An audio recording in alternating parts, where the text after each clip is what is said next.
సీతమ్మ తల్లిని రావణుడు అపహరించిన సమయంలో అలాగే అశోకవనంలో బందీగా చేసిన సమయంలో ఒక్క చూపుతోనే రావణాసురుడిని దహనం చేసే శక్తి ఉన్న రాముడి చేతిలో రావణుడి మరణం ఖాయమని తెలిసి భర్త గౌరవాన్ని ధర్మాన్ని అనుసరిస్తూ ఎలాంటి చర్య తీసుకోలేదు.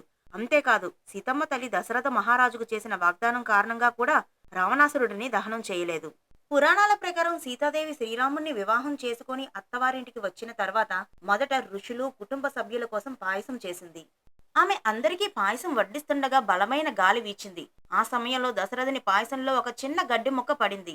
సీతాదేవి పాయసంలో పడిన గడ్డిని చూసి ఈ గడ్డిని ఎలా తీయాలి అని ఆలోచించి దూరం నుండి తీక్షణ దృష్టితో గడ్డిని చూసింది. సీతాదేవి చూపుతోనే ఆ గడ్డి బూడిదిగా మారిపోయింది. సీతాదేవి ఇలా చేసినప్పుడు ఎవరూ చూడలేదు అనుకుంది. కానీ దశరథ మహారాజు ఇదంతా చూశాడు. తన కోడలు సీతాదేవి సాధారణ మహిళ కాదని శక్తి స్వరూపిణి అని తెలుసుకున్నాడు.